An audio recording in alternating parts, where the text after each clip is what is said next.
Bonjour à tous, dans cette vidéo, je vais vous parler d'une créature que j'ai vue il y a bien longtemps. On la voit peu souvent à l'écran, mais elle réussit quand même à marquer les esprits. Il s'agit de l'homme pâle. Cette chose est apparue dans le film Le labyrinthe de Pan ou El laberinto del fauno, qui a un titre plus juste puisqu'il y a bien un faune dans le film qui guide Ophélia, mais ni lui ni personne d'autre ne s'appelle Pan. En fait, le faune sera un peu une métaphore du dieu grec Pan, d'où le nom. Parenthèse terminée. Pour en revenir à l'homme pâle, même s'il apparaît peu souvent, je suis quand même obligé par moment de vous dévoiler une grande partie du film. Vous êtes donc prévenus. À présent, je vais parler très rapidement du début du labyrinthe de Pan jusqu'au moment où l'on arrive vers le mystérieux homme pâle. L'histoire se passe en 1944, l'Espagne est sous le régime franquiste qui a gagné la guerre d'Espagne 5 ans plus tôt. Ophélia, qui a 11 ans, et sa mère quittent la ville pour rejoindre le capitaine Vidal, le beau-père d'Ophélia. Il vit dans une grande bâtisse, un ancien moulin dans la forêt. Son but est de détruire les maquisards résistants de la région. Une fois sur place, plusieurs indices conduisent Ophélia à rencontrer un faune qui lui apprend qu'autrefois elle était la princesse Moana qui vivait dans le monde des abîmes, un monde parallèle qui se situe sous la terre. Le faune fait passer 3 épreuves à Ophélia pour prouver qu'elle n'est pas devenue une simple mortelle. La première consiste à éliminer un crapaud géant qui fait mourir un arbre. Et la deuxième épreuve concerne le personnage du jour. Maintenant, à travers la scène qui concerne l'homme pâle, je vais essayer de vous en apprendre beaucoup plus sur ce mystérieux personnage et l'épreuve qui l'entoure. Avant de débuter la deuxième épreuve, Ophélia rencontre à nouveau le faune qui lui indique ce qu'il faut faire et il précise bien de ne rien manger. Il lui donne une craie et un sablier. Ophélia doit retourner le sablier qui indique le temps qui lui reste pour finir l'épreuve et avec la craie, elle doit dessiner une porte qui l'amènera dans l'épreuve. Son livre magique lui permet aussi d'anticiper la tâche. Ophélia ouvre la porte dessinée, elle place une chaise sous la porte dans cet autre monde, puis elle arrive dans un couloir, celui-ci est courbé, et enfin elle découvre une grande pièce où se trouve une longue table avec de très nombreux plats impressionnants et variés. Au bout de la table, devant la cheminée, se trouve l'homme pâle. Il est endormi, il est dans cet état durant l'immense majorité de son existence. Être éveillé dans cette pièce n'aurait pas d'intérêt, sauf à certains moments. C'est pour cela qu'il a créé un enchantement autour du repas. L'homme pâle a une apparence humanoïde, il a une peau claire, voire blanche, d'où son nom. Il est grand, il a de longues griffes noires à la place des doigts, il a 2 fentes à la place du nez, comme vous savez qui. Il est aussi maigre et a la peau flasque, ce qui veut dire qu'il était plus gros auparavant. On le voit alors amaigri, sa peau n'entoure plus assez de chair. Devant lui, dans une assiette qu'il se sert à lui-même, se trouvent 2 yeux, les siens. Et pour voir, il doit les insérer dans ses orbites situées dans la paume de ses mains. Les yeux que l'on voit dans un plateau sont inspirés de tableaux montrant Lucie de Syracuse, une martyre chrétienne. Une version dit qu'elle se serait arraché les yeux pour montrer qu'elle n'avait peur d'aucune menace. Ensuite, la Vierge lui en aurait rapporté encore de plus beaux. Vu que le réalisateur Guillermo del Toro a dans ce film dénoncé l'Église soutenant le franquisme, ce n'est pas un hasard de voir certains symboles religieux dans cette scène. Sinon, je pensais aussi que les yeux sur les mains pouvaient signifier que la plupart des gens qui ne peuvent pas voir avec leurs yeux voient avec leurs mains. Pour en revenir à la pièce, on découvre des petits tableaux en hauteur montrant l'homme pâle attaquer et manger des enfants. Il est possible que ce soit cette créature qui aurait dessiné ça, peut-être en souvenir. C'est effrayant, mais au moins c'est un avertissement supplémentaire pour les nouveaux venus. On découvre ensuite une pile de petites chaussures, tout ce qui reste des enfants. On ne voit même pas de squelette, ce qui veut dire que l'ogre mange les enfants en entier. D'ailleurs, vu qu'il est assez mince, son dernier enfant mangé doit dater d'un certain temps. Ça doit être souvent le cas puisque les peintures le montrent toujours assez maigre. Donc, quand un enfant rentre dans son antre, il ne veut pas qu'il s'en échappe. Au vu du banquet qui se trouve devant lui, l'ogre semble préférer largement les enfants, voire en a totalement besoin, puisqu'il ne porte pas d'intérêt aux nombreux repas variés sur la table juste devant lui. Se nourrir d'enfants pourrait lui apporter plus de vitalité et pourrait lui rendre une apparence plus jeune. En plus de la chair, il se nourrit des qualités de ses victimes. C'est pour cela que la nourriture immobile devant lui a beaucoup moins d'intérêt. Dans la scène, Ophélia utilise la clé qu'elle avait en sa possession. Sa mission est de récupérer un objet. Elle désobéit une première fois en choisissant la mauvaise serrure qui lui fait gagner une dague. Ophélia, avant de partir, est tentée par le repas. Les fées font tout pour l'en empêcher, mais Ophélia désobéit en mangeant juste 2 grains de raisin. Un seul aurait même suffi à l'inévitable. Manger de la nourriture va déclencher le processus surnaturel qui va réveiller l'homme pâle endormi depuis un temps inconnu. Il y a un enchantement avec le repas puisque c'est le seul moyen que la créature a trouvé pour attirer un enfant. Puisqu'en dehors d'attraper un enfant, sa vie a peu d'intérêt, c'est pour ça qu'il est endormi durant la quasi-totalité de son existence. Sinon, pourquoi Ophélia n'a pas résisté à la tentation? Elle a désobéi puisqu'il est probable que dans sa vie, elle a connu la faim extrême. Dans les années 1940, en Espagne, le manque de nourriture était courant, beaucoup de familles n'avaient presque rien à manger. Chaque morceau de nourriture pouvait être perçu comme de l'or. C'est donc un conte qui parle aux gens souffrant de la faim. Il faut parfois résister à la tentation même si on croit ne rien faire de mal.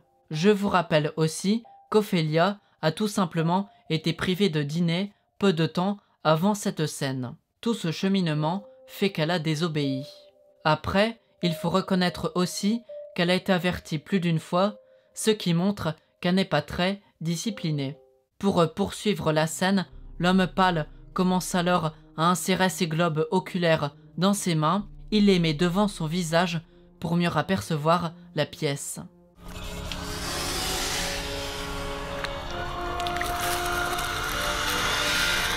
Et en voyant rapidement Ophélia, il voit son prochain repas. 2 des 3 fées essayent de perturber et de ralentir la créature, mais elles vont être attrapées et mangées. Ce sont elles qui ont payé la faute d'Ophélia pour le moment. Ophélia va payer cette faute dans la 3e épreuve, puisque si elle aurait obéi, il était possible que la dernière tâche devenait plus simple pour elle. Bref, Ophélia prend la fuite vers la porte de sortie, mais il est trop tard, la porte se referme puisque le dernier grain du sablier est tombé. Elle monte sur la chaise qu'elle avait laissée et dessine une autre porte au plafond avec la craie. L'homme pâle arrive dans le couloir en poussant des cris. Ceux-ci me font penser à des cris de torture ou à de l'agacement.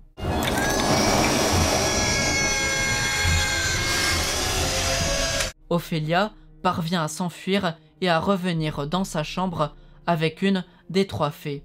Elle a la dague, mais elle a raté l'épreuve. Puisqu'elle n'a pas déverrouillé la bonne serrure, elle a cédé à la tentation et elle a dépassé le temps imparti.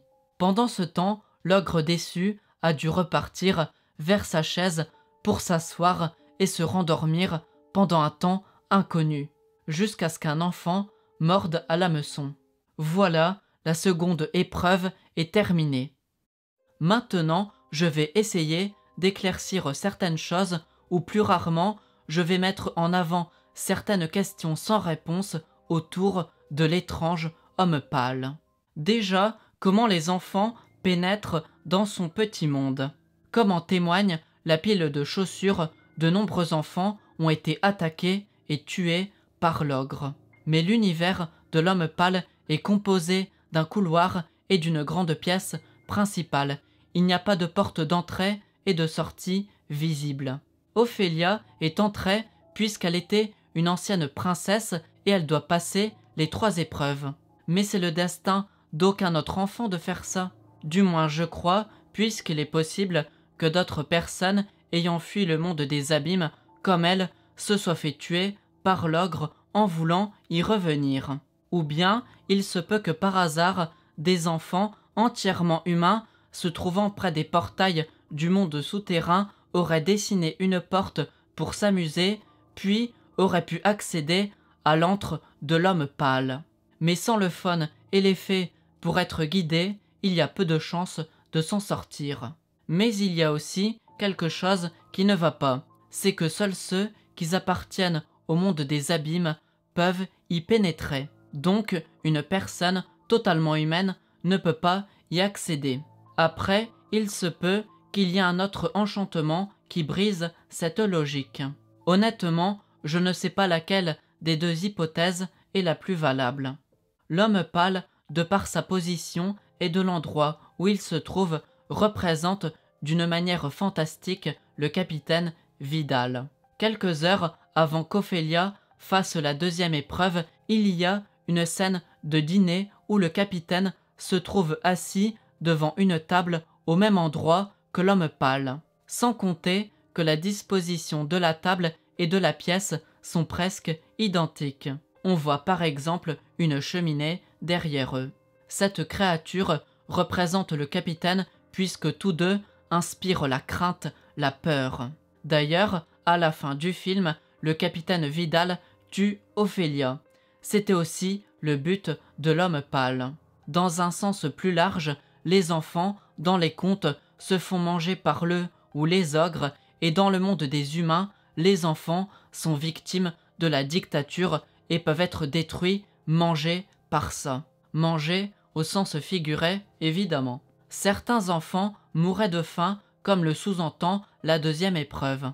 Ces 2 personnages, qui paraissent si différents, ont de nombreux points communs. D'ailleurs, dans le monde normal, le capitaine Vidal représente la cruauté du monde. Et dans le monde des abîmes, il n'y a que l'homme pâle qui incarne cette même figure, puisqu'à aucun moment il inspire la gentillesse. C'est vrai que le faune n'a pas toujours l'air gentil et parfait, comme en témoigne la 3e épreuve, mais on ne peut pas nier qu'il aide Ophélia. Et le crapaud géant n'est pas aussi dangereux pour incarner une figure du mal.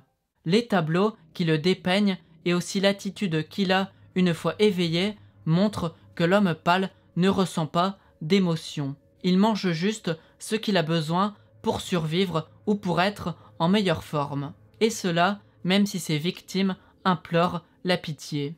Quand il mange, il n'a pas l'air de ressentir de la joie, je dirais que c'est plus un besoin. D'ailleurs, vu qu'il passe presque toute son existence endormi, on ne peut pas dire que sa vie a de l'intérêt et qu'il a une palette d'émotions. J'ai plus l'impression qu'il est emprisonné qu'autre chose. Surtout qu'il n'a aucun lien avec le reste du monde souterrain. Il semble enfermé dans cette salle et le couloir qui le précède. C'est un tout petit univers totalement fermé. Peut-être a-t-il été banni du monde des abîmes. L'homme pâle vit depuis des siècles, mais on ne peut pas savoir quand il est apparu exactement. C'est difficile à savoir si l'on peut le vaincre, puisque pour le moment, les créatures qui le faisaient face étaient plus petites et plus désarmées que lui, ce qui donne l'impression qu'il a les pleins pouvoirs. Mais il est possible qu'il soit mortel. D'ailleurs, la dague pourrait servir d'arme, mais on ne le saura jamais. Sinon, l'homme pâle est peut-être inspiré de plusieurs œuvres. Son apparence est inspirée du tableau Saturne dévorant son fils. Je précise qu'il s'agit bien que de sa représentation dans ce tableau, puisque dans toutes les autres œuvres, Saturne ou Cronos, si vous préférez, a une apparence qui s'éloigne de celle-ci. Francisco de Goya, qui a peint cette œuvre, est espagnol, ça fait un lien supplémentaire. Sa ressemblance la plus frappante est avec le fantôme ou démon Tenom ou Tenome qui vient du Japon. Il n'est pas très connu, mais il y a quelques informations à son sujet. À la fin de sa vie, en tant qu'homme, il était aveugle et s'est fait assassiner par un malfrat. Une fois transformé en fantôme, il a des orbites dans ses mains avec les yeux qui vont avec. Pour voir, il fait donc exactement la même chose que l'homme pâle. Sinon, cette histoire m'a surtout fait penser à Hansel et Gretel, qui sont deux enfants faits prisonniers par une sorcière voulant les manger. Et comme appât, elle a utilisé des sucreries. Dans ces deux histoires, l'objectif est de résister à la tentation si on ne veut pas être mangé. Avouez que c'est proche comme ressemblance. Avant de finir, je pense que dans cette histoire, l'homme pâle ainsi que tout ce qui touche au monde des abîmes est bien réel. Je ne pense pas que tout ça ne soit l'imagination d'Ophélia, même si son esprit rêveur peut le sous-entendre. Après, dans ce monde apparemment merveilleux, je trouve que l'homme pâle n'est pas le seul être cruel. Ce qui m'a marqué, c'est que le faune, donc indirectement ses parents dans cet autre monde, aurait été satisfait si elle aurait tué un bébé avec la dague. Après, la fin du film en a décidé autrement, puisque Ophélia se sacrifie, involontairement aidée par le capitaine Vidal. Mais retenez quand même qu'ils auraient été satisfaits si elle aurait tué le bébé. À présent, je pense avoir fait le tour de l'homme pâle et de la deuxième épreuve. J'en ai beaucoup dit pour une seule scène. Voilà, cette vidéo est terminée, j'espère qu'elle vous aura plu. Si vous en avez envie, vous pouvez laisser un pouce bleu et vous abonner à ma chaîne. Et avant de vous quitter, j'ai une question étrange à vous poser. Vous préférez mourir de faim ou être mangé ?